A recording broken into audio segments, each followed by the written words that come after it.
orang Yahudi, yaitu surah An-Nisa ayat ke-153. Yang sebelum ayat ini juga menceritakan tentang bagaimana larangan kita mengucapkan kata-kata yang tidak baik atau kata-kata yang menyakiti orang lain.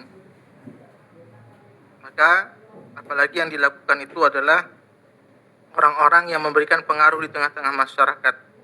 Maka dalam hal segi ucapan harus kita jaga, apalagi kalau seandainya kata itu membuat menyakiti hati orang lain atau hati orang banyak. Maka itulah pentingnya kita melihat bagaimana Al-Quran mengajarkan kita menjaga tentang ucapan atau kata-kata kita. Termasuk sikap orang Yahudi yang akan kita bahas ini, sebelumnya sudah kita bahas, bagaimana kata-kata yang tidak selayaknya, kata-kata yang tidak sepatutnya, kata-kata yang tidak mungkin terjadi. Walaupun Allah kun fayakun, bisa bagi Allah, tapi kata-kata itu tidak layak diucapkan. Apa kata-kata yang diucapkan? Dalam ayat yang sebelumnya sudah saya sampaikan, surah An-Nisa ayat yang ke-153, yas'aluka ahlul kitabi an tunazzila alaihim kitaban minas sama. Maka orang-orang ahli kitab, nah siapa ahli kitab di sini? Adalah orang Yahudi dan Nasrani yang ketika itu hidup di Madinah bersama baginda Rasulullah SAW. Maka kenapa mereka dikatakan ahli kitab? Karena sebelumnya itu mereka sudah pernah menerima kitab, Taurat dan Zabur, Injil. Maka mereka ini dikatakan ahli kitab. Seharusnya mereka, ketika mereka dikatakan ahli kitab, mereka itu beriman kepada Nabi Muhammad dan Al-Quran. Kenapa? Karena dalam kitab mereka itu sudah diinformasikan, diberikan kabar bahwa nanti ada akhir Nabi, khatamun nabiyyin, penutup Nabi yang membawa mujizat juga, yaitu Al-Quran. Tapi mereka sebaliknya tidak beriman. Bahkan salah satu keburukan dari ahli kitab ini, mereka ubah isi kitab yang diturunkan kepada mereka. Maka ketika itu Nabi Muhammad berdakwah kepada mereka, yas'aluka ahlul kitabi an tunazzila alaihim kitaban minas sama. Maka orang Yahudi mengatakan, wahai baginda Rasulullah, kami mau mengikuti dakwahmu, kami mau menyembah Allah, kami mau menganut agama Islam, tapi dengan syarat, an tunazzila alaihim kitaban minas sama. Turunkan kitab dari langit yang langsung kami bisa melihatnya.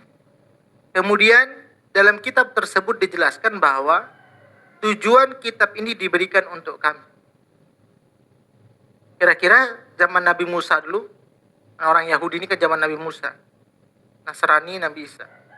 Kira-kira pada zaman Nabi Musa dulu mereka sudah ada kitab juga yang diturunkan tidak kepada mereka?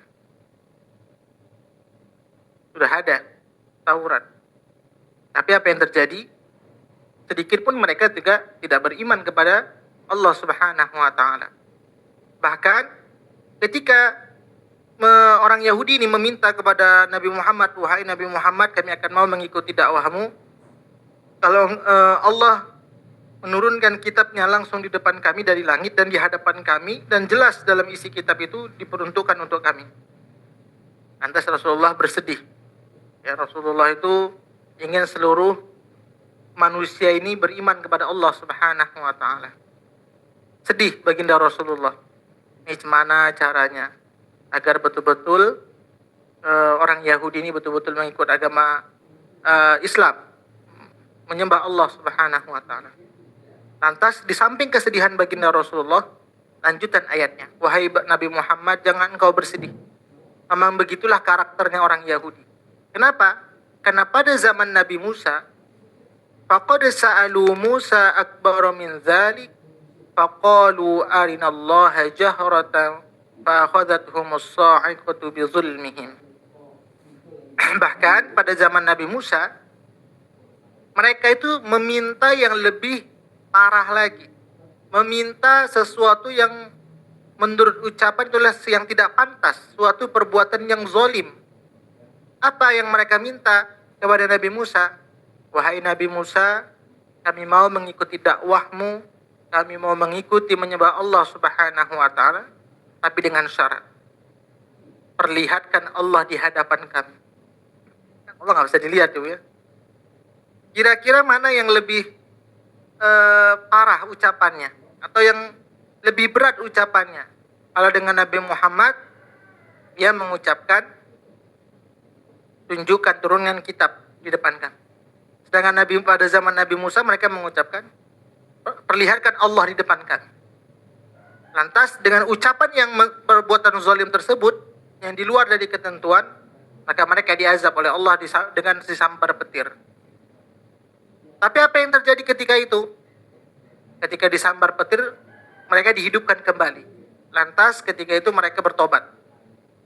Jadi setelah disambar petir, mereka mati dihidupkan kembali. Setelah bertobat itu hanya sekedar menghilangkan ketakutan dalam diri mereka, supaya tidak dapat datang azab berikutnya lagi. Rupanya apa yang terjadi setelah itu? Setelah petir itu terjadi, mereka bukan menyembah Allah, tapi yang mereka sembah adalah anak sapi. Maka setelah melihat bukti-bukti nyata, namun demikian kami memaafkan mereka. Dan telah kami berikan kepada Musa kekuasaan yang nyata. Apa kekuasaan yang nyata? Yaitu ketika itu dengan kemujizatan Nabi Musa dengan tongkatnya bisa membelah lautan. Tapi itu juga tidak menjadikan mereka untuk kembali menyembah Allah Subhanahu wa taala. Maka kita lihat tafsir 153. Maka di sini dulu kita lihat kosakata At-Tur. Jadi di sini ketika itu ada bukit yang ketika itu orang Yahudi ini disuruh menyembah Allah, mereka tidak mau. Lantas diangkatlah bukit Tur.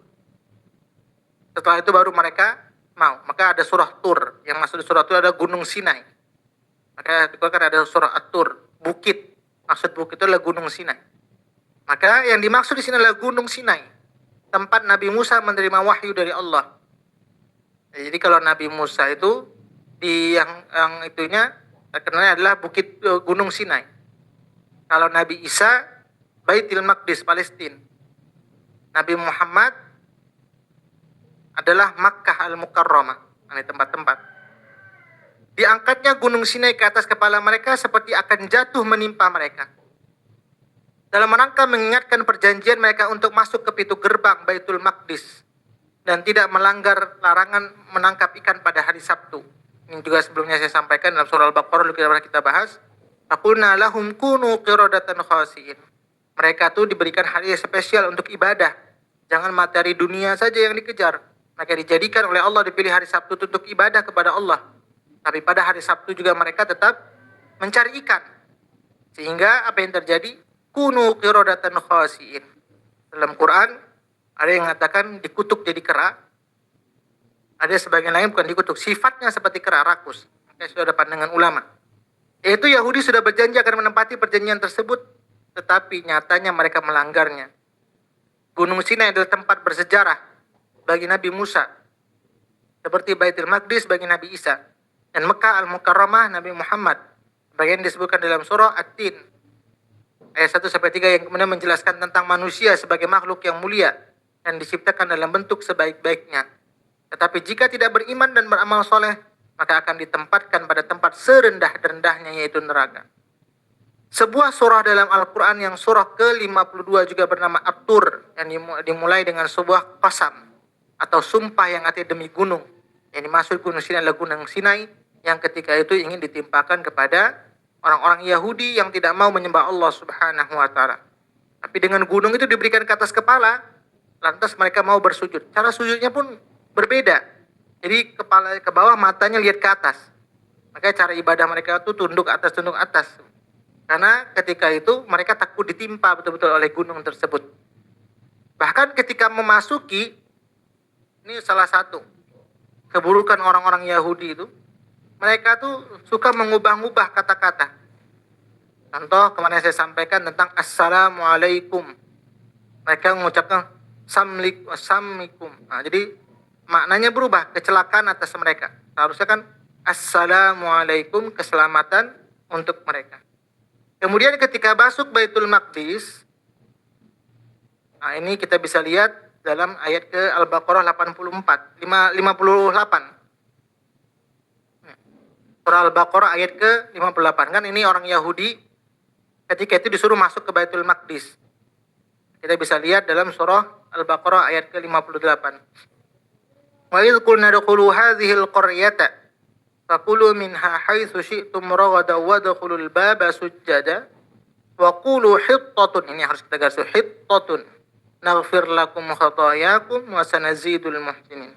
Dan ingatlah ketika kami berfirman, masuklah ke negeri Baitul Maqdis, maka makanlah dan dengan nikmat berbagai makanan yang ada di sana sesukamu.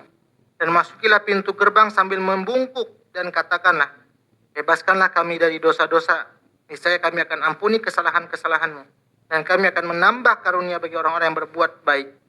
Jadi di sini seharusnya mereka disuruh menyesali setiap perbuatan kesalahan-kesalahan mereka. Kemudian ketika itu mereka diberikan nikmat makanan. Tapi apa yang dikatakan? Kalau disini kalimat Qur'annya waqulu hittatun, maka mereka akan diberikan ampunan oleh Allah atas kesalahan-kesalahan mereka. Tapi mereka ganti kalimat hittatun tadi, waqulu hintatun. Hintatun itu artinya gandum. Berikanlah gandum kepada kami. Inilah salah satunya bagaimana orang Yahudi ini tidak bisa menjaga ucapannya. Maka tadi kan ketika sebelumnya kita membahas tentang bagaimana kita menjaga ucapan sebaik mungkin. Dan orang Yahudi ini salah satu keburukannya membalikan fakta. Kemudian tidak bisa menjaga ucapan. Maka munasabah kaitan dengan ayat sebelumnya. Setelah ayat sebelum ini menerangkan tentang tingkah laku ahli kitab yang kafir kepada Allah dan Rasulnya, dan membeda-bedakan antara seorang Rasul dengan yang lainnya, maka ayat menerangkan beberapa keburukan perbuatan orang Yahudi yang membuktikan kebodohan mereka tentang hakikat agama yang sebenarnya. Ini tafsir yang kita baca 153, kita baca bagaimana dari segi tafsir Departemen Agama. Diriwayatkan oleh Ibnu Jarir dan Ibnu Jurayj bahwa orang-orang Yahudi berkata kepada Nabi Muhammad, kami tidak akan membenarkan ajakanmu kecuali jika kamu dapat membawakan kepada kami sebuah kitab dari Allah kepada fulan bahwa engkau adalah utusan Allah. Dan fulan yang lain menyatakan bahwa engkau utusan Allah. Dan begitulah seterusnya mereka menyebut beberapa nama orang-orang tertentu dan petanda-petanda Yahudi. Jadi dengan pertentangan atau permintaan orang Yahudi ini kepada Rasulullah sebenarnya bukan karena mereka ingin betul-betul kalau seandainya ditunjukkan mereka jadi beriman. Tidak. Ini adalah sebagai alasan mereka tuh betul-betul nggak mau mengikuti ajaran Nabi Muhammad. Jadi dengan membuat alasan-alasan yang alasan itu nggak masuk akal. Sehingga tidak bisa dibuktikan. Sehingga mereka tetap ada pemahaman, keyakinan mereka tidak menyembah Allah Subhanahu wa Ta'ala. Maka mereka berbuat demikian itu tidak lain hanya semata-mata untuk membangkang kepada Nabi Muhammad.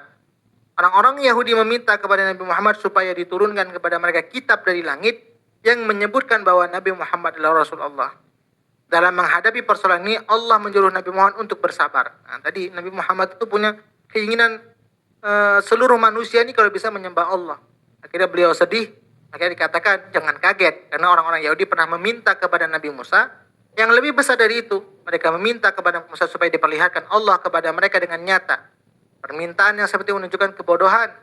Karena mereka menyangka bahwa Allah mempunyai tubuh yang dapat dilihat dengan nyata. Tabiat mereka yang suka mengingkari mujizat dan tidak membedakan antara mujizat seorang nabi dengan keanehan dari tukang sihir yang semata-mata untuk dijadikan tontonan. Adalah menunjukkan keinginan dan kebodohan mereka dan bagaimanapun keadaannya, permintaan mereka itu tidak patut dilayani. Karena mereka tetap tidak akan percaya. Nih, seperti firman Allah surah Al-An'am, "Walau nazzalna 'alaika kitaban fi qirtasin falamasuhu bi aydihim laqala alladziina kafaru in hadza illa sihrun mubin." Dan sekiranya kami turunkan kepadamu Muhammad tulisan di atas kertas sehingga mereka dapat memegangnya dengan tangan mereka sendiri, niscaya orang-orang kafir itu berkata, tidak lain hanyalah sihir yang nyata. Kalaupun seandainya nanti Quran diturunkan kepada mereka di depan mata mereka, bukan malah mereka beriman, tapi mereka akan cari alasan lagi. Nah, ini paling sihir yang langsung diturunkan kepada Nabi Muhammad. Jadi begitulah orang Yahudi itu. Selalu banyak ucapannya, yang ucapan itu adalah ucapan yang tidak pantas untuk diucapkan. Maka orang-orang Yahudi yang ingin melihat Allah tadi pada zaman Nabi Musa.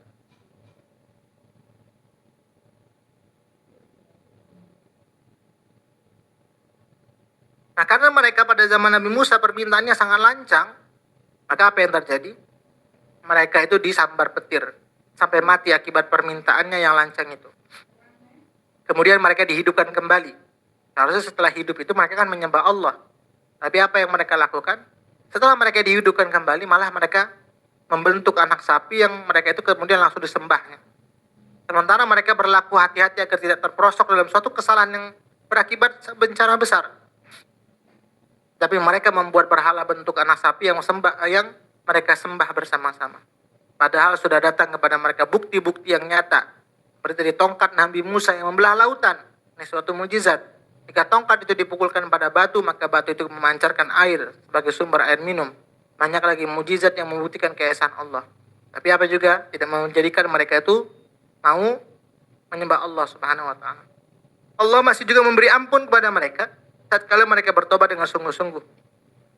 Kemudian Allah memberikan kekuasaan kepada Musa untuk dapat mendudukkan dan mengembalikan mereka kepada jalan yang benar. Itu 153. Nah, 154-nya lanjutannya. Jadi 153 ini adalah bagaimana ucapan orang Yahudi meminta kepada Nabi Muhammad untuk menurunkan kitab langsung di depan mereka. Kemudian yang menjelaskan bahwa Rasulullah ini utusan Allah. Kemudian kitab itu ditujukan kepada mereka. Kemudian ucapan yang zalim, yang tidak pantas diucapkan, meminta kepada Nabi Musa agar Allah diperlihatkan kepada mereka. Kemudian tidak akan mungkin juga, walaupun seandainya diberikan kejelasan, kemudian ditunjukkan kitab itu di depan mereka, maka mereka akan tetap cari alasan yang lain. Bahkan dikatakan dalam surah Al-An'am, maka mereka katakan adalah suatu perbuatan sihir. Padahal zaman Nabi Musa juga ada mujizat. Bukan zaman Nabi Muhammad saja Quran, zaman Nabi Musa juga mujizat. Kenapa mujizatnya itu berupa sesuatu yang nampak? Karena orang Yahudi ini adalah dia secara pemahaman lebih kepada materialistis, sesuatu yang betul-betul nampak dilihat mereka. Maka tadi minta kitab langsung depan mereka, minta Allah diperlihatkan. Mujizat Nabi Musa, suatu tongkat yang betul-betul mujizat itu juga nampak di depan mereka. Maka setelah itu, ajaran Nabi Isa itu lebih kepada rohani. Maka menyeimbangkan, mengurangkan bagaimana orang-orang Yahudi itu yang terlalu lebih cinta kepada dunia. Maka ajaran dakwahnya Nabi Isa itu lebih kepada rohani. Kemudian datangnya Nabi Muhammad menyeimbangkan keduanya. Maka itulah doa yang selalu kita minta. Rabbana atina fid dunya hasanah wa fil akhirati hasanah wa qina adzabannar. Minta diberikan keseimbangan antara dunia dan akhirat kita. Kemudian di ayat berikutnya, bagaimana sikap buruknya orang Yahudi? Warafa'na fawqakumut tura bimitsaqihim wa qulna lahum udkhulul baba sujjada wa qulna lahum la ta'du fis sabti wa akhadna minhum mitsaqan ghalidha. Jadi mitsaqan ghalidha ini perkataan yang sangat berat. Karena diumpamakan tadi, kenapa perkataan yang berat? Karena gunung itu di atas mereka, kepala mereka sesuatu yang berat, yang mereka berat sekali untuk melaksanakannya. Tapi dengan demikian juga mereka nggak mau perjanjian yang berat ini mereka kerjakan. Malah mereka ingkar tetap atas setiap perjanjian yang mereka buat. Maka dan kami angkat gunung Sinai di atas mereka untuk menguatkan perjanjian mereka. Maka tadi mitsaqan ghalidha itu perkataan yang berat. Ya juga dalam hal pernikahan gitu Bu ya. Wa akhadna minhum mitsaqan ghalidha. Itu juga berkaitan dengan kalimat yang berat. Maka bagi orang yang menikah itu ketika dia sudah ikrar, dia terima, itu adalah suatu yang berat yang harus dijalankan bagi pasangan suami istri, hak-hak dan kewajiban mereka. Jadi mitsaqan ghalidha. Bisa kita lihat juga.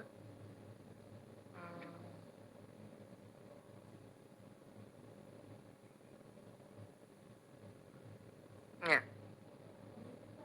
Ayat ke-21. Wa kaifa ta'khudunahu wa qad afdha ba'dukum ila ba'di wa akhadna minkum mitsaqan ghalidha. An-Nisa 21. Dan bagaimana kamu akan mengambilnya kembali padahal kamu telah bergaul satu sama lain sebagai suami istri, dan mereka istri-istrimu telah mengambil perjanjian kuat juga pernikahan dari kamu. Jadi ini perjanjian yang kuat, ucapan yang berat. Maka itulah dikatakan orang kalau begitu sudah sah itu penduduk langit bergoncang. Maka juga inilah perjanjian yang dilakukan juga orang-orang Yahudi kepada Allah Subhanahu wa taala dengan ucapan yang berat, ada gunung di atas kepala mereka. Dengan perjanjian-perjanjian itu bukan malah dijalankan tapi mereka ingkari. Dan kami perintahkan kepada mereka, masuklah pintu gerbang Baitul Maqdis. Itu sambil bersujud. Itu dari yang surah Al-Baqarah ayat 58 yang saya bacakan, juga sama maksudnya. Yang ketika itu seharusnya mereka masuk Baitul Maqdis dengan bersujud, tapi mereka ubah redaksinya.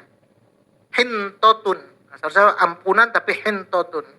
Berilah kami gandum. Ini orang Yahudi merubah redaksi. Dan kami perintahkan kepada mereka, masuklah pintu gerbang Baitul Maqdis itu sambil bersujud. Dan kami perintahkan pula kepada mereka, janganlah kamu melanggar peraturan-peraturan mengenai hari Sabtu. Karena dari hari Sabtu itu kan mereka suruh ibadah, tapi mereka tetap cari ikan. Jadi sudah dilanggar lagi perjanjiannya. Dan kami telah mengambil dari mereka perjanjian yang kokoh. Ya, di sini kita baca penjelasannya, tafsir 154. Ayat ini mengungkapkan keburukan perbuatan orang-orang Yahudi, yaitu ketika mereka telah mengingkari perjanjian dengan Allah agar patuh mengamalkan kitab Taurat, maka Allah mengangkat gunung Sinai ke atas mereka hingga kelihatan seperti awan hitam yang akan menimpa diri mereka.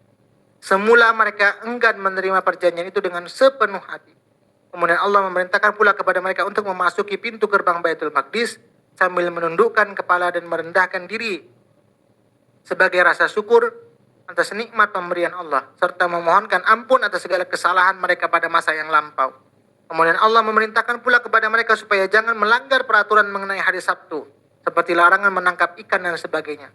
Larangan itu mereka langgar, sehingga mereka pada hari Sabtu ramai-ramai pergi menangkap ikan dan tidak mau masuk ke Baitul Maqdis.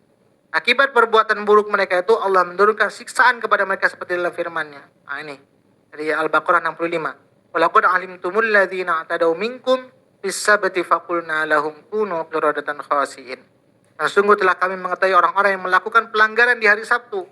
Lalu dikatakan kepada mereka, jadilah kamu kera yang hina. Maka di sini para ulama memahami makna kera ini betul-betul ada dikutuk jadi kera. Ada yang sifatnya seperti kera. Orang-orang Yahudi. Mereka melakukan hilah atau memasang perangkap pada hari Jumat dan mengambilnya pada hari Minggu. Allah telah mengambil perjanjian dari mereka, yaitu akan mengamalkan isi kitab Taurat dengan bersungguh-sungguh dan menegakkan hukum-hukum Allah, dan tidak akan melanggarnya sedikit pun, dan tidak akan menyembunyikan berita tentang kedatangan Nabi Isa dan Nabi Muhammad. Jadi mereka ubah isi kitab tersebut, menghilangkan tentang Nabi Isa dan Nabi Muhammad. Maka orang Yahudi itu nggak percaya kepada Nabi Isa dan Nabi Muhammad. Orang Nasrani percaya kepada orang Yahudi, tapi tidak percaya kepada Nabi Muhammad. Nabi Muhammad percaya kepada seluruh Nabi dan Rasul. Maka jika setelah itu mereka masih melanggar janji, Allah akan menurunkan kepada mereka siksa yang lebih berat lagi. Itu keburukannya juga. Salah satunya, disuruh beribadah, malah mereka menyembah sapi. Kemudian mereka ubah isi kitab. Kemudian mereka mengingkari perjanjian-perjanjian. Apalagi keburukan orang-orang Yahudi disebutkan di 155.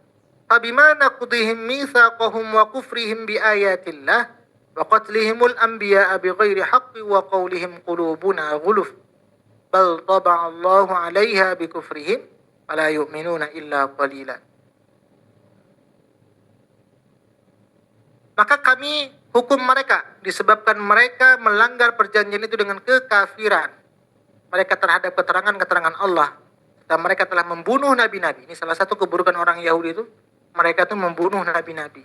Jadi setiap didakwahi mereka tidak mau beriman, kemudian mereka bunuh para nabi tersebut tanpa hak dan alasan yang benar. Mereka mengatakan hati kami tertutup. Sebenarnya Allah telah mengunci hati mereka karena kekafiran mereka. Karena itu hanyalah sebagian kecil dari mereka yang beriman. Dan kami hukum juga mereka dengan kekafirannya terhadap Isa dan tuduhan mereka. Ini salah satu juga tuduhan mereka. Apa tuduhan mereka? Yaitu menuduh Nabi Isa itu adalah anak dari perbuatan zina.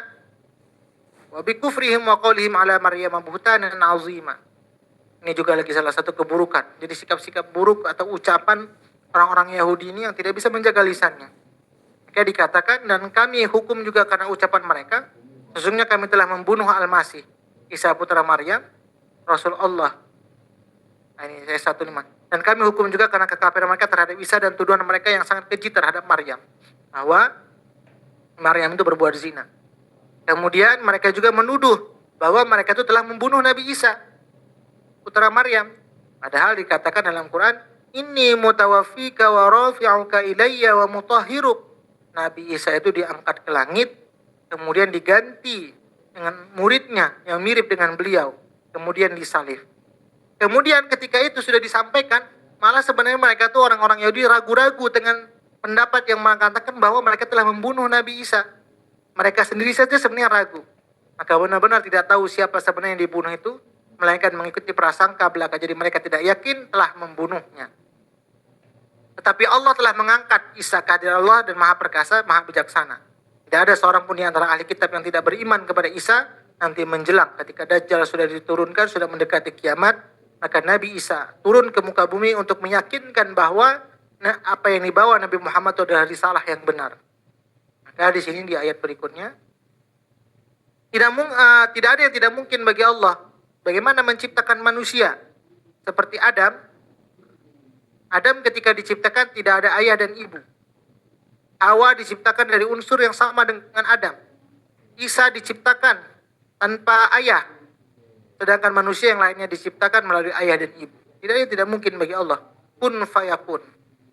Tapi mereka memfitnah bahwa Isa itu adalah anak dari perbuatan zina Maryam. Jadi perzinahan yang dilontarkan oleh orang-orang Yahudi kepada Maryam. Ini salah satu juga perbuatan buruk. Kemudian mereka menerangkan bahwa Isa itu mereka sudah bunuh. Ayat menerangkan bahwa di antara sebab-sebab orang Yahudi mendapatkan hukum dan kemurkaan Allah karena ucapan mereka, bahwa mereka telah membunuh Al-Masih putra Maryam, Rasulullah, padahal mereka sebenarnya tidak membunuhnya dan tidak pula menyalibnya, tetapi yang disalib, yang dibunuh adalah orang yang diserupakan dengan Nabi Isa dari 12 muridnya. Kemudian ayat ini menerangkan bahwa Isa juga diangkat. Perintahnya di sini para ulama berbeda pendapat. Ada yang diangkat badan dan ruhnya. Di sini para ulama berbeda pendapat. Tapi intinya memang di sini adalah bahwa nanti Nabi Isa akan diturunkan lagi ketika memang umat Nabi Muhammad itu telah lemah. Maka Dajjal semua yang menguasai penduduk bumi ini, maka Nabi Isa diturunkan lagi ke muka bumi untuk melanjutkan risalah Nabi Muhammad SAW. Maka ketika itu semua orang akan beriman, diangkat ke langit dan menjadi wafat. Dan tidak ada seorang pun dari ahli kitab, baik Yahudi maupun Nasrani, melainkan akan beriman kepada Nabi Isa. Nanti pada akhir zaman, nanti mereka akan beriman dengan iman sebenarnya sebelum mereka itu mati, yaitu ketika menghadapi sakratul maut.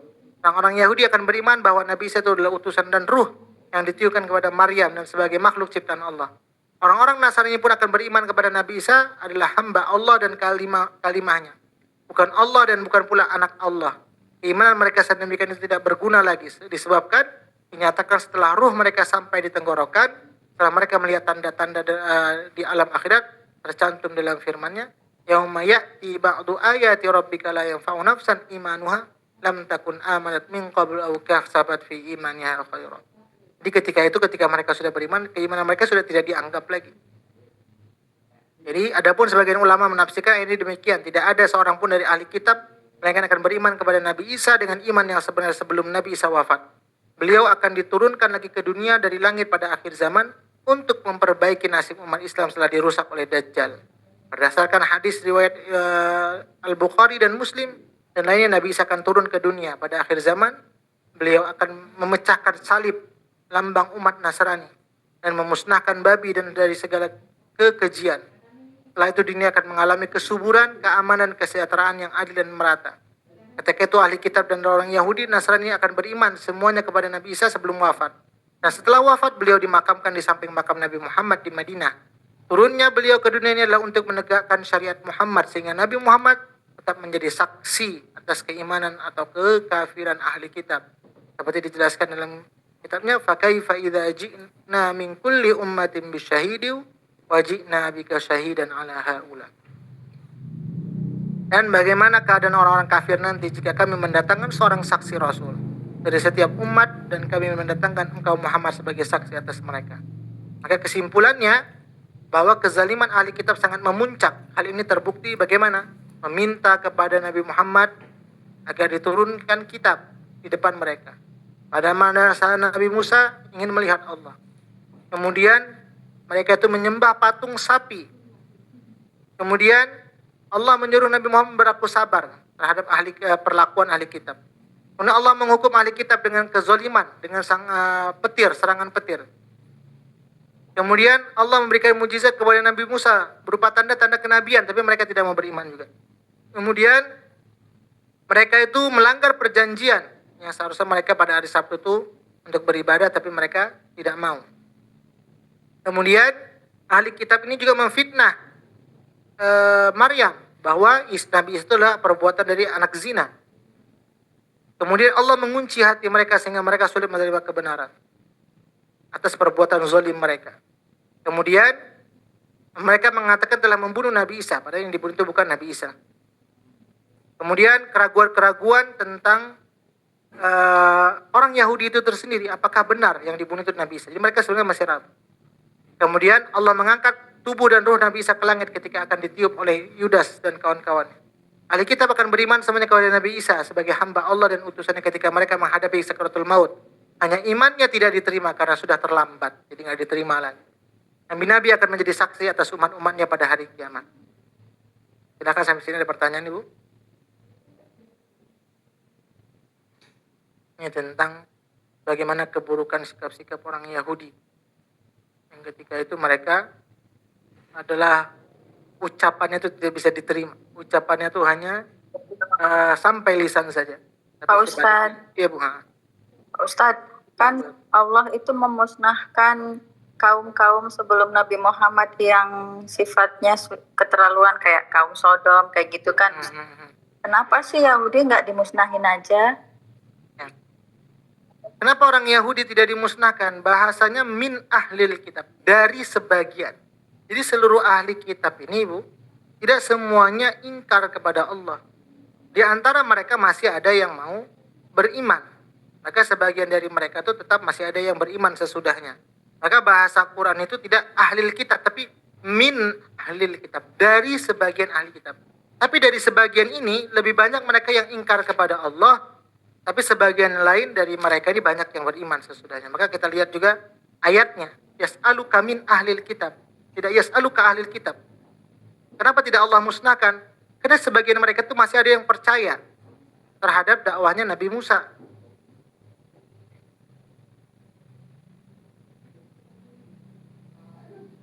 Ayatnya satu.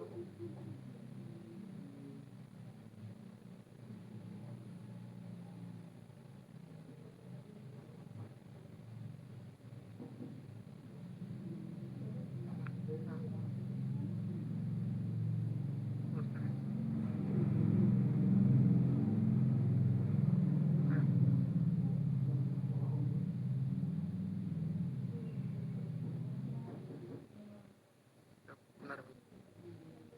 Kita lihat ayatnya tadi. Surah Al-Maidah, mundur.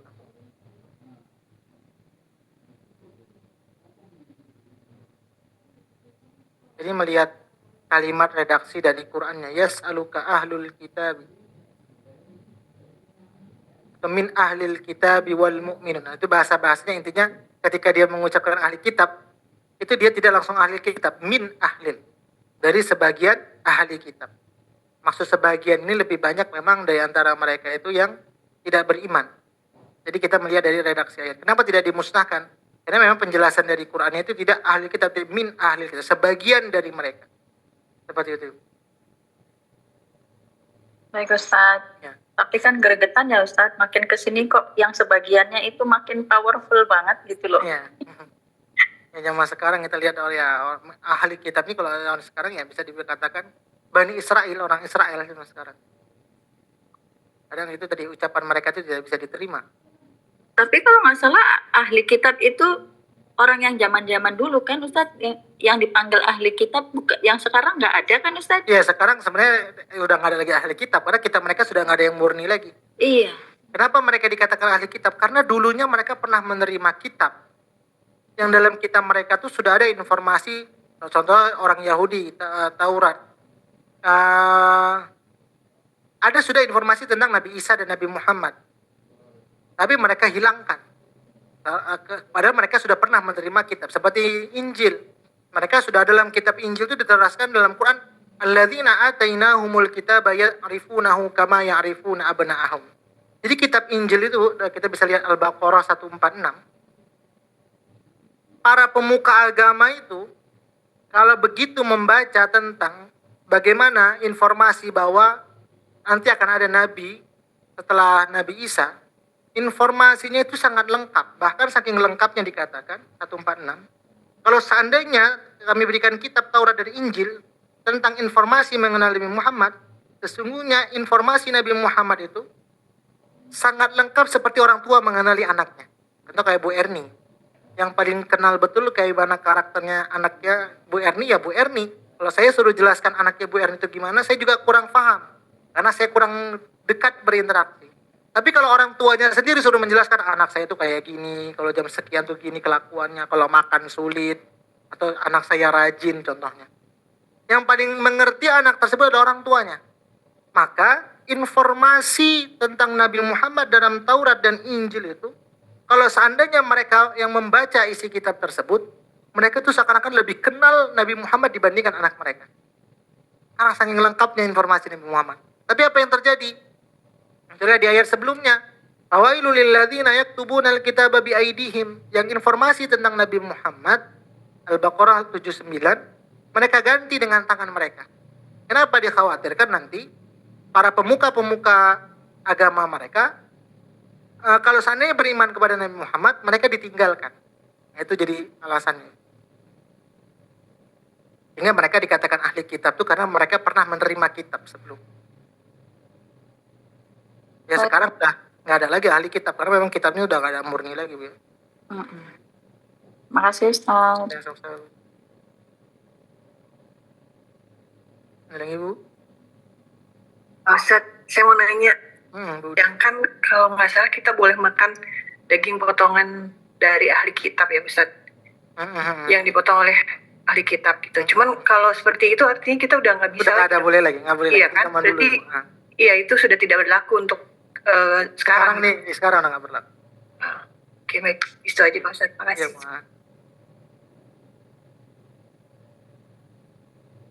Lagi, Bu? Afwan Pak Ustadz, jadi kalau udah nggak ada lagi sekarang, kalau kita keluar negeri non muslim itu berarti kita benar-benar harus cari restoran yang halal dong. Benar, Kita benar. nggak bisa makan yang kalau nggak ada halalnya sih, nggak ada logo halalnya, tapi pikir tidak ada menu babinya apa non halal itu nggak boleh. Ya, nggak boleh, nggak boleh. Jadi hal yang subhat itu harus dihindari, yang nggak jelas. Makanya Islam harus pasti halal atau haram. Alah. Apalagi yang subhat itu kan segala sesuatu yang meragukan kita harus tinggalkan. Masuk ini nggak ada jual alkohol, tapi apa semua dijual kayak gini. Ada saya makan aja lah kan yang saya pesan ikan. Itu yang pernah saya alamin juga, Ibu. Ketika itu, yaitu acara buka puasa di kedutaan. Tiba-tiba saya diajak sama pegawai kedutaannya makan di luar.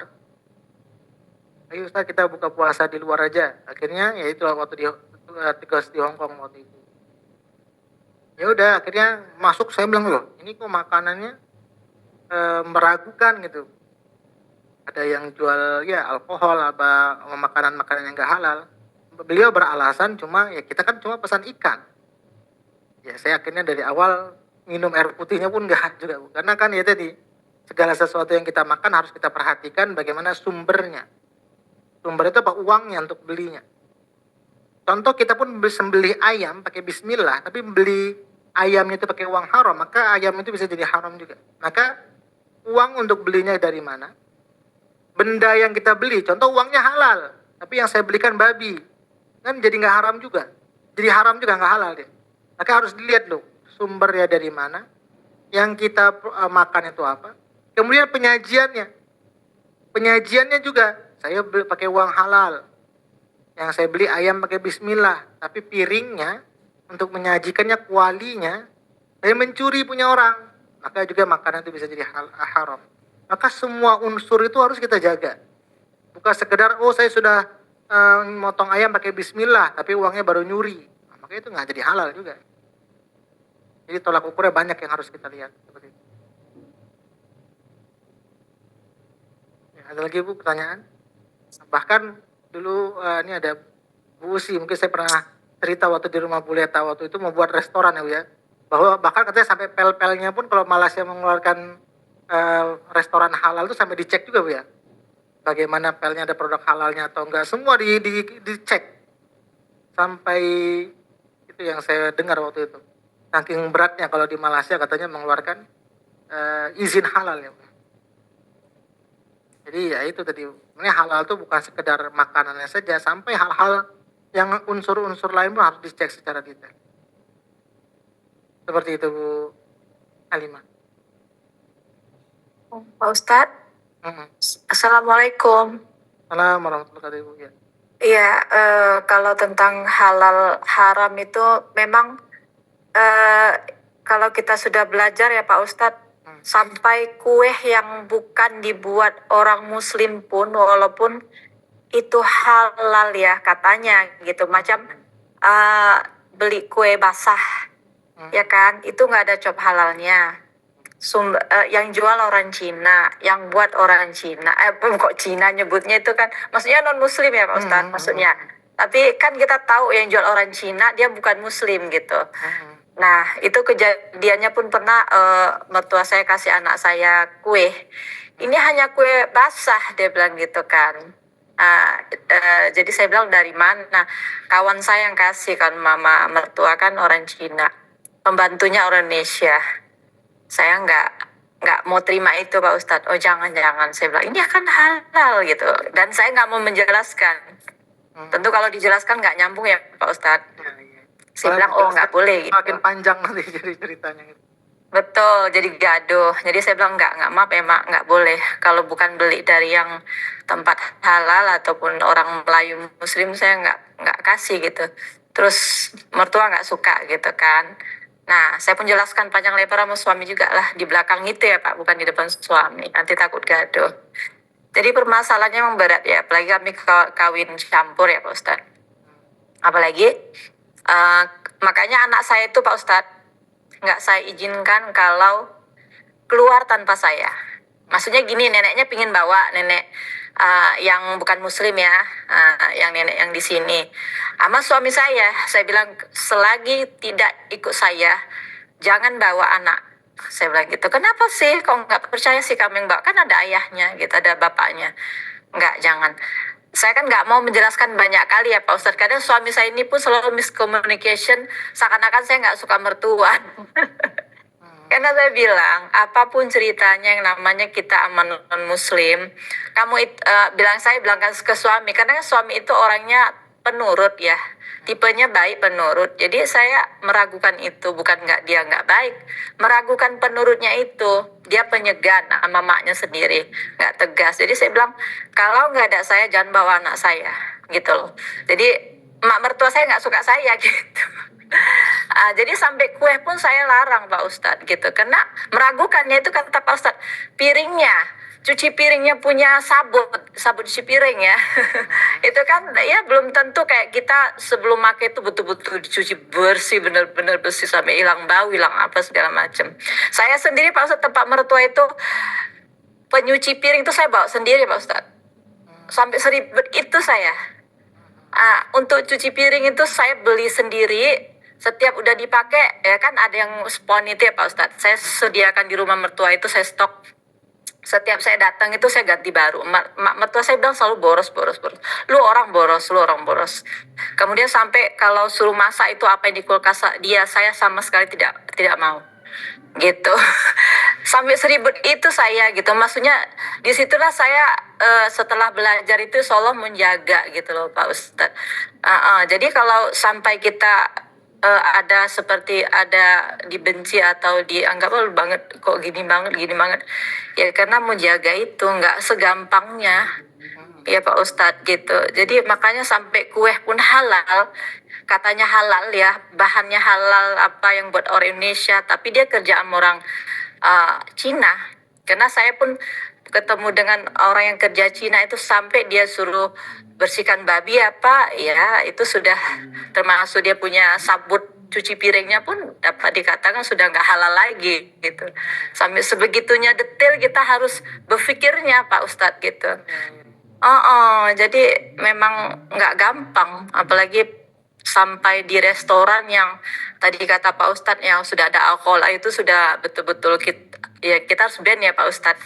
Kalau dulu saya belum betul-betul belajar itu, ya semua dibilang ini kan vegetarian. Nah dulu gitu ya Pak Ustadz. Suami saya masih mula-mula masuk belajar Islam itu kan, saya pun belum begitu kuat gitu ya. Maksudnya ini ya udah saya jumpa sama orang di restoran vegetarian. Nah setelah saya pun orangnya termasuk sebenarnya ragu gitu, cuma kena saya itu belum betul-betul kuat untuk membantah, jadi saya oh iya gitu. Tapi saya pun nggak mau makan. Tapi suami saya makan gitu. Tapi setelah saya sudah lebih vokal gitu ya, istilahnya udah belajar lebih vokal lah, itu saya betul-betul terangkan panjang lebar. Makanya saya dibilang cerewet lah kamu gini, saya nggak peduli. Penting saya terangkan semua panjang lebar. Termasuk pun di rumah makan vegetarian kalau itu bukan muslim. Karena saya berkumpulan dengan orang-orang Cina ya Pak Ustadz. Saya kan mempelajari betul. Kayak suami saya, oh dia cakap vegetarian. Saya selidiki tuh Pak Ustadz. Saya selidiki, gimana sih? Pekerjanya itu kan bukan muslim. Mereka bilang masak vegetarian. Nanti mereka bawa, kalau kita bawa bontot ya, bekal ya. Itu bisa jadi entah babi lah apa, dia cuci piring pakai dia punya pencuci piring situ segala macam. Itu harus kita pikir dan kita bahaskan. Jadi tidak sesimpel itu halal gitu loh. Makanya Jakim itu Pak Ustadz itu adalah halal yang tertinggi satu dunia, nomor 1. Jadi diakui lebih dari 80 negara, termasuk Arab Saudi aja kalah Pak halalnya. Gitu. Jakim nomor 1 di dunia gitu. Makanya untuk mendapatkan halal Malaysia itu nggak gampang. Sampai produk Indonesia yang udah halal, produk China yang udah halal, masuk sini harus prosesnya melalui Jakim lagi. Nggak bisa diterima halalnya itu.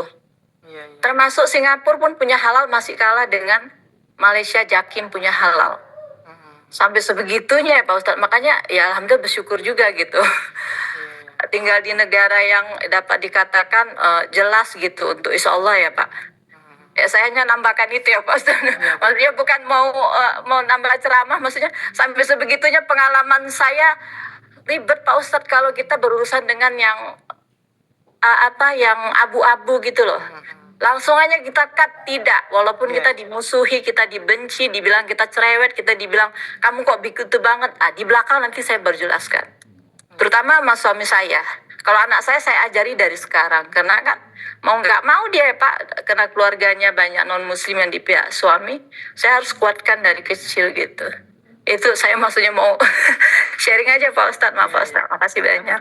Karena pun saya juga udah 2 kali pengalaman itu kebetulan untuk Hong Kong itu naik Singapore Airlines. Jadi dari Singapore Medan juga Hong Kong, Medan Singapura Hong Kong.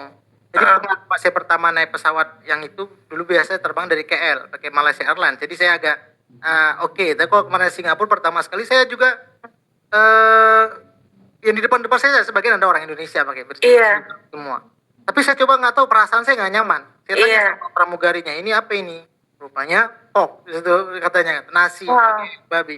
Akhirnya saya nggak jadi makan. Selama perjalanan ke sana mereka pengen tawarkan lagi. Vegetarian, tadi alasannya vegetarian. Saya vegetarian ada halalnya tidak, kata mereka juga tidak ada. Yaudah saya dari pergi sampai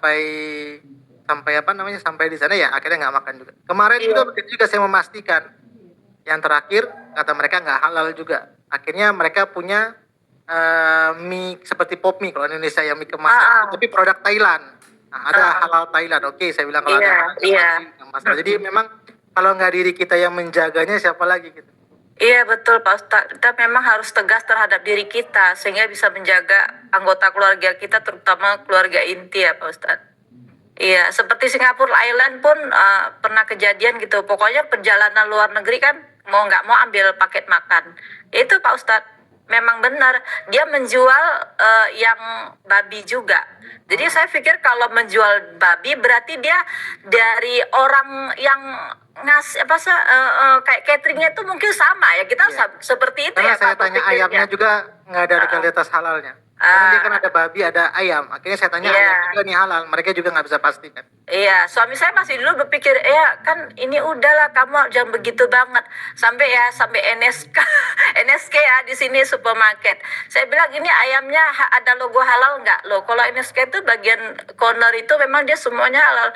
Ada nggak? Tolong tanyakan, saya bilang. Kan suami saya yang suka belanja ya. Nggak perlu ditanya lah. Ya saya nggak mau harus tanya. Saya bilang, kok nggak lu jangan beli ayam, jangan beli daging, beli ikan aja. Sampai sebegitunya Pak, kalau maksudnya ya kita karena kan kawin campur, mungkin lah yang nggak kawin campur pun yang masuk sama-sama muslim pun kalau nggak belajar kita nggak setegas itu ya Pak Ustadz gitu. Makanya memang perlu belajar itu untuk menegaskan ke diri kita sehingga kita bisa ajarkan ke keluarga apa sih yang benar-benar jelas itu, sehingga nggak meragukan untuk diri kita dan keluarga kita. Itu aja dulu yang kita selamatkan. Ke orang-orang lain kita kan susah ya Pak, ntar jatuhnya bertengkar, dibenci itu. Iya Pak Ustadz, makasih banyak. Ya, astagfirullah. Ada lagi yang mau tanya Ibu? Makanya Pak Ustadz, Kenal gitu ya Bu Elsa? aja kalau maskapai besar seperti Singapore Airlines, Pak Ustadz mesti kalau booking itu mesti bilang Muslim halal meal, dia akan tapi booking dari awal akan ada kodenya. Jadi benar-benar khusus dia cateringnya, dia itu kan pasti selalu ada di mana-mana itu mengakomodate. Kalau booking awal-awal sudah dari beli tiketnya itu, kalau enggak kita tetap ini ragu jangan. Iya, gitu. iya. Kali booking pesawat bilang Muslim meal gitu. Salah, pasti dia akan sediakan accommodate itu aja. Udah banyak sih sekarang maskapai besar tuh mengakomodasi. Jadi alhamdulillah sebetulnya kalau kita mau ya bisa lah ada banyak. Waktu itu memang sudah saya sampaikan ketika di booking pesawat harus Singapore Airlines. Setelah itu saya tanya, oh ini makannya sudah dipesan belum? Rupanya sudah nggak bisa lagi, katanya sudah dipesan. Ya udahlah, saya bilang nggak apa-apa. Makanya ketika saya berangkat lagi tanya, ya udah dari mereka jawabannya pertama ya disodorkan ya babi tadi. Pernah yang pertama sekali saya pakai itu hampir karena sudah terbuka bungkusnya sama saya. Tapi dalam hati saya kok kayaknya nggak nyaman saya lihat makanan ini. Akhirnya saya tanya pastikan supaya saya tenang. Rupanya betul di depan saya itu babi rupanya. Ya Allah. Dokter makan saya. Waktu booking di agennya itu atau di itu Muslim meal jadi akan dikasih duluan biasanya kalau orang Muslim anak kecil dikasih duluan makanannya. Jadi khusus kodenya juga khusus gitu. Kalau mendadak nggak akan bisa. Iya, kemarin tuh mendadak karena sudah dipesankan. Saya tanyakan lagi boleh nggak diganti, rupanya sudah dipesan. Tapi insya Allah kalau Singapura masih bagus lah untuk penerbangan itu dia akomodatif. Kasih itu aja nambahin. Ustadz satu lagi, Ya, mau meyakinkan aja konsekuensi terburuk syubhat itu apa Pak Ustadz? Iya. Yang pertama, subhat itu konsekuensinya sama, Bu. Dia sebenarnya mendekati haram karena tidak ada kepastian. Sehingga segala subhat itu kalau bisa kita tinggalkan. Karena kalau ketika kita sudah ragu, dia sama mendekati haram sama itu. Jadi artinya itu memang udah ragu-ragu yang menjurus ke haram gitu ya? Benar, Ibu. Jadi ketika kita ragu-ragu, jangan ambil yang baik ya, tapi kita ambil titik yang kehati-hatiannya. Oh, jadi titik kehati-hatian, maksudnya titik keburuknya gitu ya? Iya, benar, Ibu. Artinya bukan mempermudah gitu, jangan memudah-mudahkan gitu maksudnya? Iya. Oh, oke, baik. Ya, baik, makasih Pak Ustadz. Ustadz mau tanya, itu kalau pekerja Muslim yang di restoran menjual daging babi, dia tukang masaknya Ustadz, itu gimana hukumnya itu? Tapi pakai sarung tangan sih, sarung tangannya sampai sikur. Ya, dalam hal pekerjaan. Itu gimana Ustadz? Maka itu ya tadi Bu, kalau memang kita pekerjaan memang tidak ada lagi Bu ya, kalau seandainya kita keluar dari pekerjaan tersebut, malah membuat kehidupan kita malah tidak baik. Contohnya, maka di situ seperti jual alkohol itu juga kita tidak boleh. Penjual, kemudian yang punya kedainya itu dilarang. Tapi kalau seandainya dengan seperti itu, kita belum menemukan lagi yang terbaik, karena kan hifzun nafs, menjaga manusia itu jauh lebih baik. Bagaimana kehidupan mereka tetap berlangsung. Tapi mereka harus punya niat. Kalau seandainya dapat kerjaan yang lebih baik, maka harus pindah. Dengan syarat ketika kerja di situ, kerjanya sebatas ya masak saja, kita boleh sarung tangan, atau setelah itu kita kita bersihkan lagi dengan tanah atau dengan apa. Kemudian ya kita jangan mencicipinya. Kerja boleh, Iya. tapi saya cicipin dulu makannya lah, udah enak belum? Itu nggak boleh. Enggak mencicipi, cuma Ya. masak perut babi tuh. Ngomongnya aja udah enak. Itu. Tadi itu pentingnya kita tadi apa Bu ya? Menjauhkan dari hal-hal yang subhat, yang haram. Yang pertama, orang yang seperti itu akan jiwa mereka jadi lebih tenang. Coba kalau kita yakin yang kita makan ini halal, kita akan tenang. Tapi kalau kita yakin yang kita makan ini tidak halal atau subhat tadi, kalau bahasa Bu Dini tadi apa, kalau saya, diri kita nggak tenang. Tadi saya makan halal apa enggak ya? Jadi pikiran nih Bu. Akhirnya berharian itu jadi pikiran, perasaan nggak tenang. Itu salah satu konsekuensinya. Jadi dengan kita halal kita menjadi lebih tenang.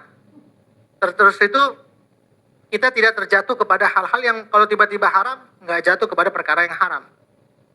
Kemudian segala sesuatu yang subhat, yang haram, itu melemahkan keimanan dan ketakwaan kita kepada Allah. Maka bagaimana melemahkan? Orang yang terbiasa melakukan perbuatan yang haram dimakan, itu berat untuk melakukan ibadah. Karena ibaratnya, orang yang makanan haram itu seperti pipa air. Jadi kan pipa air, kalau dia bersih pipa airnya, dia akan lancar mengalir airnya. Ya. Nah, tapi kalau pipa air itu banyak kotoran yang melekat pada dinding tersebut, air itu nyumbat-nyumbat. Maka begitulah juga.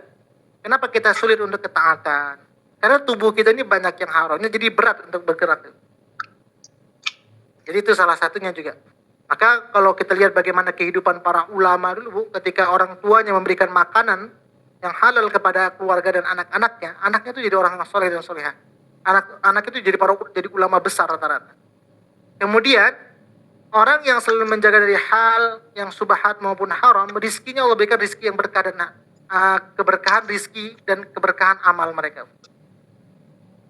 Jadi banyak sebenarnya dampak-dampak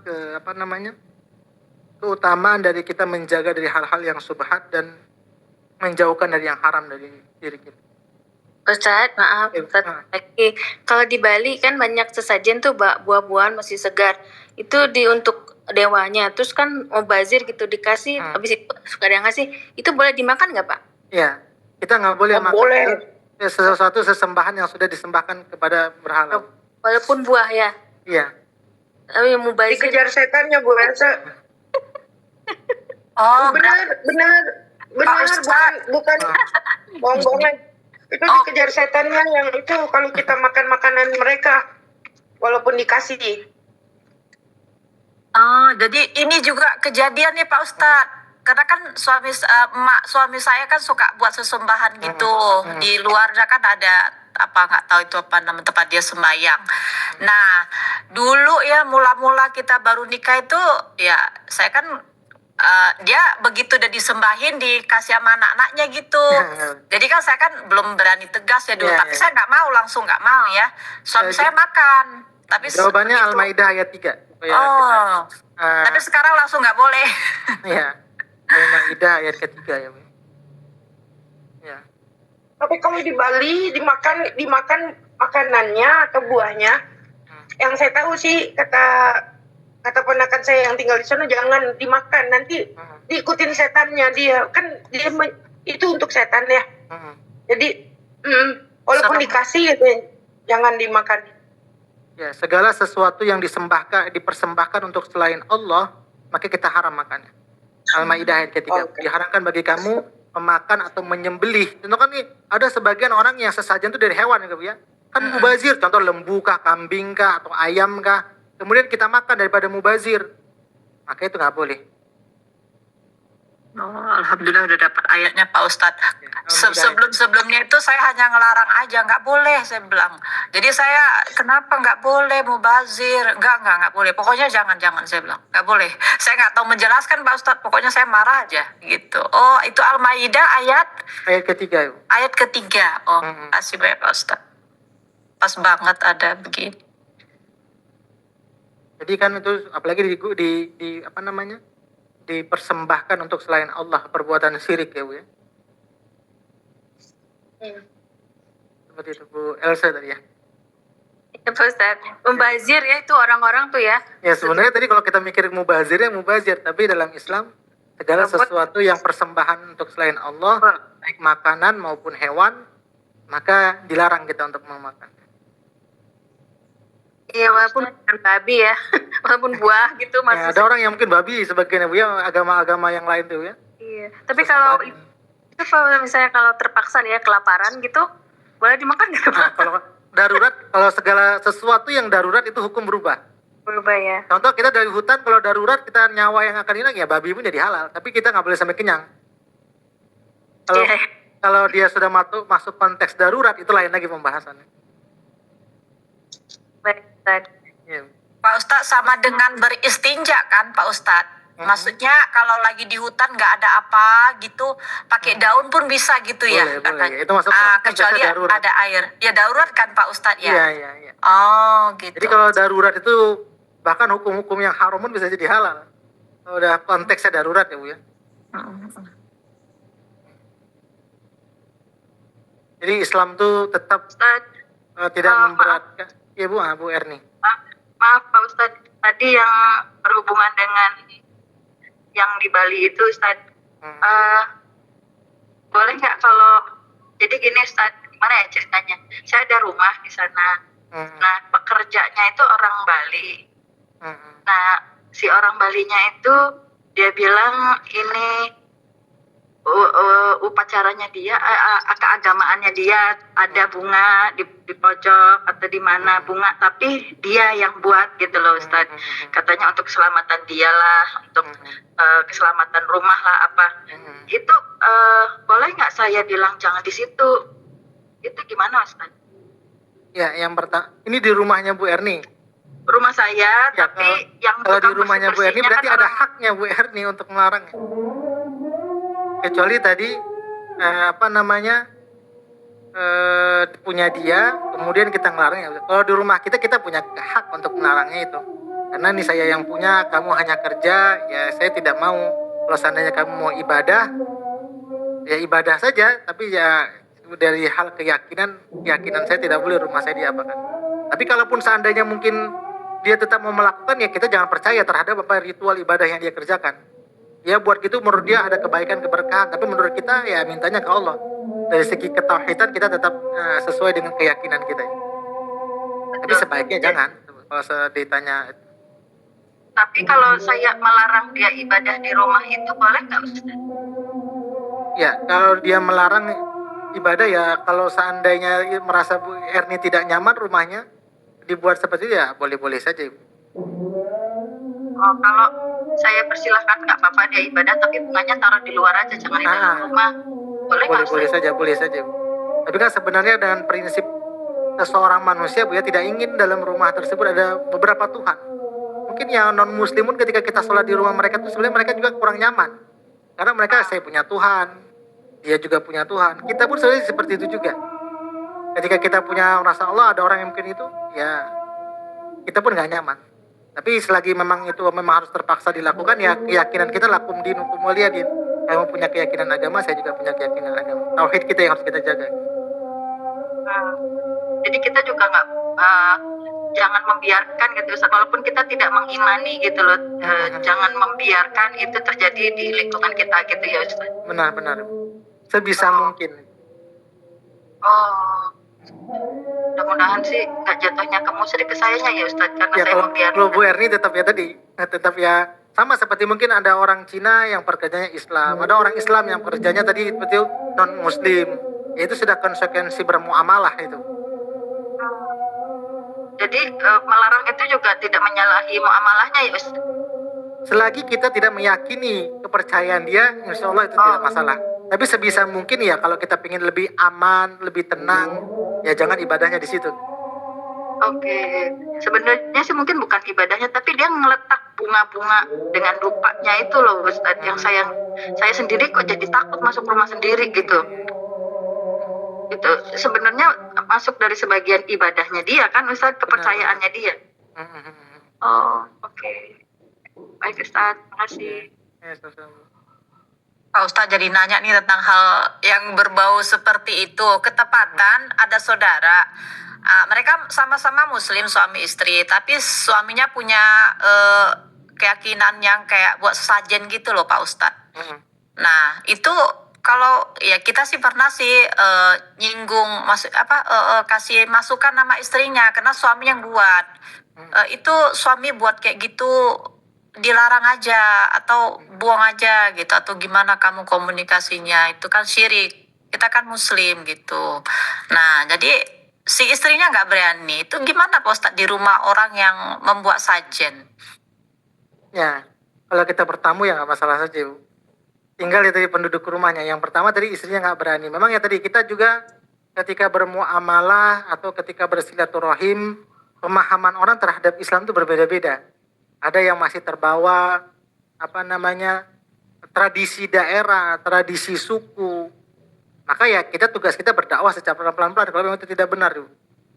Bolehkah nggak kita bertamu dengan mereka? Boleh-boleh saja. Maka konsepnya di situ adalah bermuamalah. Bermuamalah itu berdagang, berbisnis. Selagi bisa kita sesama muslim, oke. Tapi kalau memang tidak ada teman bisnis kita non-muslim, ya boleh-boleh saja. Atau kita beli sesuatu barang kepada non-muslim. Contoh yang punya kedainya Cina. Boleh-boleh saja dalam hal bermuamalah.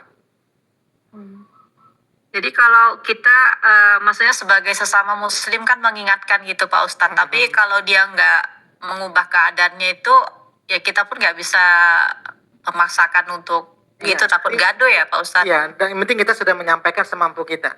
Maka kan dalam hal konsep dakwah itu ada bil lisan, ada bil hal. Pertama kalau bisa kita tunjukkan. Kemudian kalau nggak bisa dengan ucapan. Kalau nggak bisa juga selemah-lemah dalam dakwah itu adalah doa. Jadi kalau kita sudah berusaha kayaknya saya nggak temu jalannya untuk cara nyampaikannya, nggak punya celah yang tepat, takut tersinggung, takut apa, selemah-lemahnya kita pakai doa. Terus bagaimana? Nggak bisa gitu, ya doa titik terakhir. Bagaimana kalau orang menyewa tempat?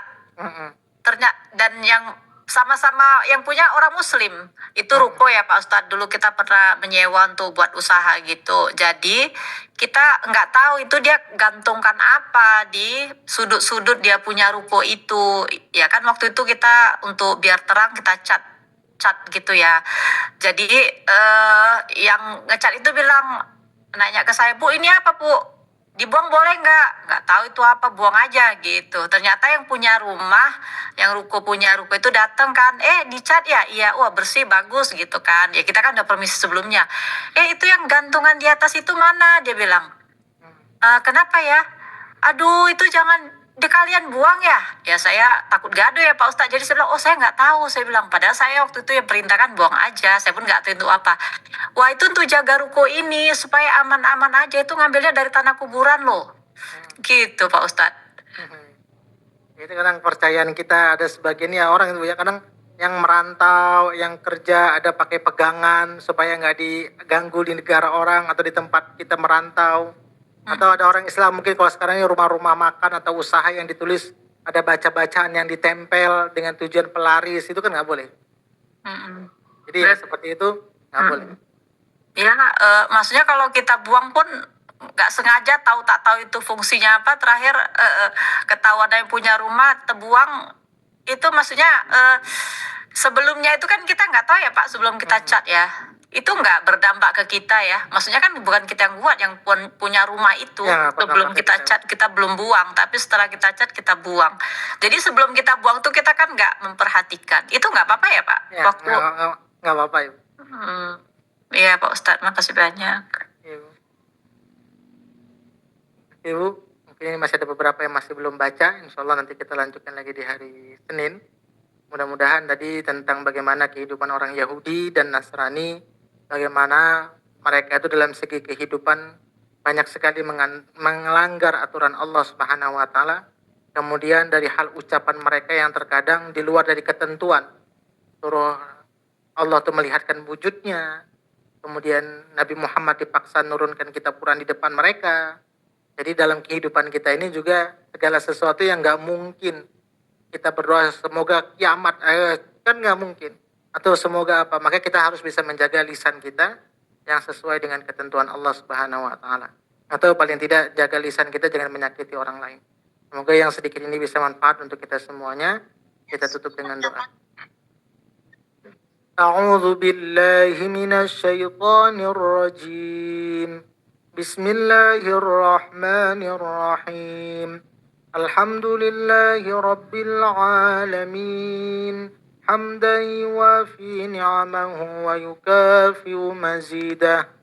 يا ربنا لك الحمد كما ينبغي لجلال وجهك الكريم وعظيم سلطانك اللهم صل وسلم على سيدنا محمد اللهم ارحمنا بالقرآن اللهم اجعلنا من أهل القرآن اللهم نور قلوبنا بالقرآن وزين أخلاقنا بالقرآن وادخلنا الجنة بالقرآن ونجنا من النار بالقرآن ربنا آتنا في الدنيا حسنة وفي الآخرة حسنة وقنا عذاب النار وصلى الله على سيدنا محمد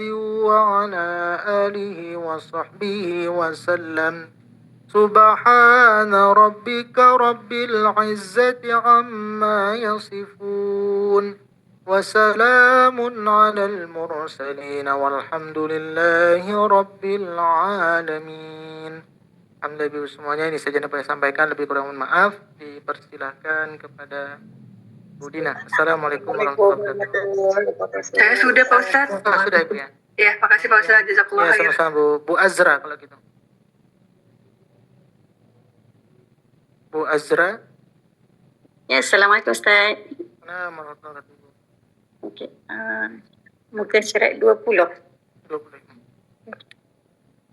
أعوذ بالله من الشيطان الرجيم وإذ يرفع إبراهيم القواعد من وإذ يرفع إبراهيم القواعد من البيت وإسماعيل وإسماعيل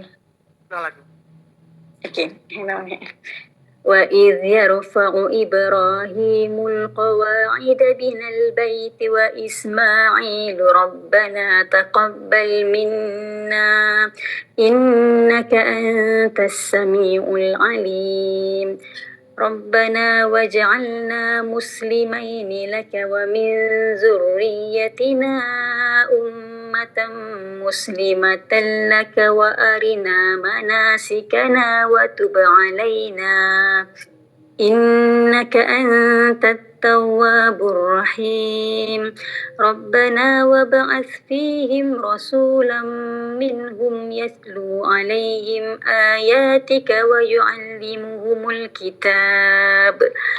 ويعلمهم الكتاب والحكمة ويزكيهم إنك أنت العزيز الحكيم ومن يرغب عن ملة إبراهيم إلا من سفه نفسه ولقد اصطفيناه في الدنيا وإنه في الآخرة لمن الصالحين إذ قال له ربه أسلم قال أسلمت لرب العالمين ووصى بها إبراهيم بنيه ويعقوب يا بني إن الله اصطفى لكم الدين فلا تموتن إلا وأنتم مسلمون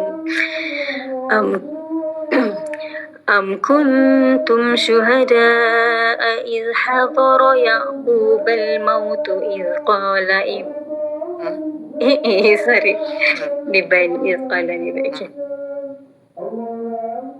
أم كنتم شهداء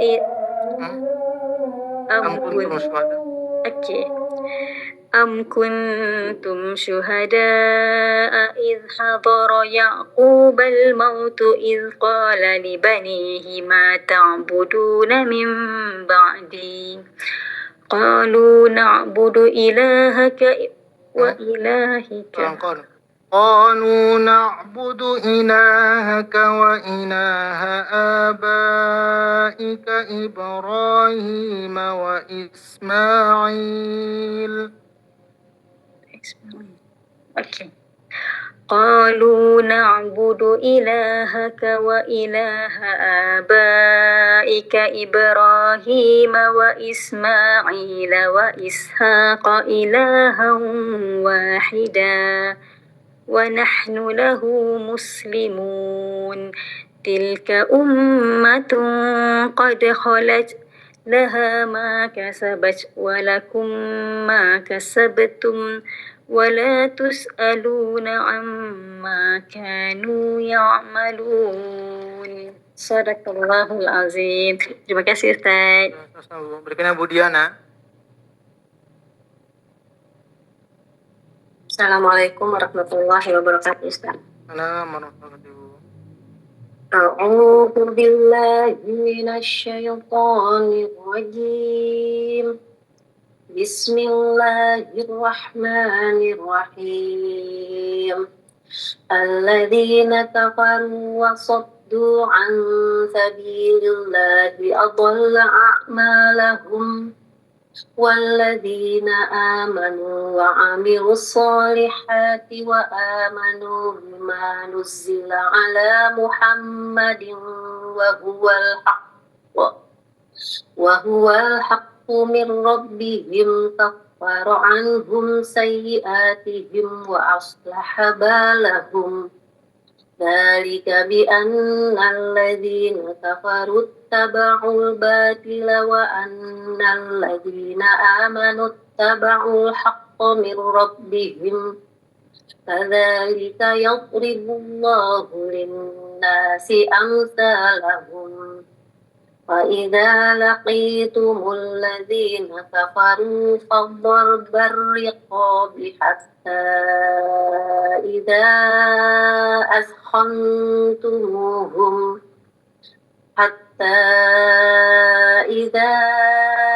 أثخنتموهم فشدوا الوثاق فإما منا بعد وإما فداء حتى تدع الحرب أوزارها ذلك ولو يشاء الله لانتصر منهم ولكن ليبلو بعضكم ببعض والذين قتلوا في سبيل الله فلن يضل أعمالهم سيهديهم ويصلح بالهم ويدخلهم الجنة عرفها لهم يا أيها الذين آمنوا إن تنصروا الله ينصركم ويثبت أقدامكم. يا أيها الذين آمنوا إن تنصروا الله ينصركم ويثبت أقدامكم والذين كفروا فتعسا لهم وأضل أعمالهم ذلك بأنهم كرهوا ما أنزل الله فأحبط أعمالهم أفلم يسيروا في الأرض فينظروا كيف كان عاقبة الذين من قبلهم دمر الله عليهم وللكافرين أمثالها ذلك بأن الله مولى الذين آمنوا وأن الكافرين لا مولى لهم صدق Allahul Azim. Terima kasih banyak Ustadz. Assalamualaikum warahmatullahi wabarakatuh. Assalamualaikum. Berikutnya Bu Halimah. Waalaikumsalam warahmatullahi wabarakatuh. Assalamualaikum. A'udzu billahi minasy syaithanir rajim. Faman khafa min musin janafan aw isman fa aslaha bainahum fala isma alaihi innallaha ghafurur rahim. Ya ayyuhallazina amanu kutiba alaikumus siyamu kama kutiba alal ladzina min qablikum la'allakum tattaqun ayyaman ma'dudat. Faman kana minkum maridan aw ala safarin fa iddatum min ayyamin ukhra wa 'alal ladzina yutiqunahu fidyatun ta'amu miskin. Faman tatawwa'a khairan fa huwa khairul lah wa antasumu khairul lakum in kuntum ta'lamun. Sahru Ramadan Syahru Ramadan Syahru Ramadan. Syahru Ramadan alladzi unzila fihi al-Qur'anu hudan lin-nasi wa bayyinatin minal huda wal furqan. Faman syahida minkumus syahra falyasum wa man kana maridan aw ala safarin fa iddatum min ayyamin ukhra yuridullahu bikumul yusra wa la yuridu bikumul usra wa litukhmilul iddata wa litukabbirullah wa litukhmilul